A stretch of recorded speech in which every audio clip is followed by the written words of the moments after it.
ഈ ജെൻസി പിള്ളേരെ കൂടെ പിടിച്ചു നിൽക്കണമെങ്കിൽ അത്യാവശ്യം കുറച്ച് മോഡേൺ വേർഡ്സ് അറിഞ്ഞിരിക്കണം എന്നാ. അപ്പോൾ ഇന്ന് കുറച്ച് ജെൻസി വൊക്കാബുലറി പിടിച്ചാലോ? Come on, Skibidi. Style is ridiculous,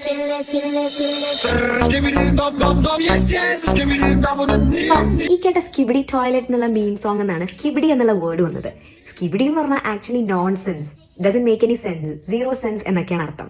അപ്പോൾ ഹേയ് സ്കിബിഡി എന്ന് പറഞ്ഞാൽ നമ്മൾ പറയില്ലേ എടാ ഊളെ, ആ ഒരു മീനിങ് ആണ് സ്കിബിഡി എന്ന വാക്കിന് ഉള്ളത്. Slay, she just Slade it man.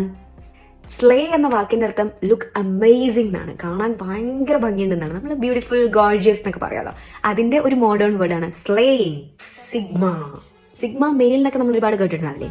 Actually sigma എന്ന വാക്കിന്റെ അർത്ഥം ഇൻഡിപെൻഡന്റ്, കോൾഡ് ആയിട്ടുള്ള ഒരു വ്യക്തി എന്നാണ്. അതായത് മാറാൻ അത്ര താല്പര്യമില്ലാത്ത കുറച്ച് വലിഞ്ഞു നിൽക്കുന്ന ഒരു ആൾ എന്നതാണ് സിഗ്മ എന്ന വാക്കിന്റെ അർത്ഥം. നോ ക്യാപ്പ് എന്ന് പറഞ്ഞാൽ സത്യം പറഞ്ഞാലെന്ന്, ഓണസ്റ്റ്ലി ഞാൻ നുണ പറയല്ല എന്നൊക്കെ മീനിങ് ആണ് നോ ക്യാപ്പ് എന്നതുകൊണ്ട് മോഡേൺ ജനറേഷൻ ഉദ്ദേശിക്കുന്നത്. He is being ഗൂഫി. ഗൂഫി means silly, അവൻ ചുമ്മാ സില്ലി ആയിട്ട് കാണിച്ചു കൂട്ടുക എന്നുള്ളതാണ് ഗൂഫി എന്ന വാക്കിന്റെ അർത്ഥം. ഡെലുലു സൊലുലു, ഇതിന്റെ അർത്ഥം എന്താണെന്ന് അറിയുന്ന ഒരു comment below. It's been A while so let me touch the grass.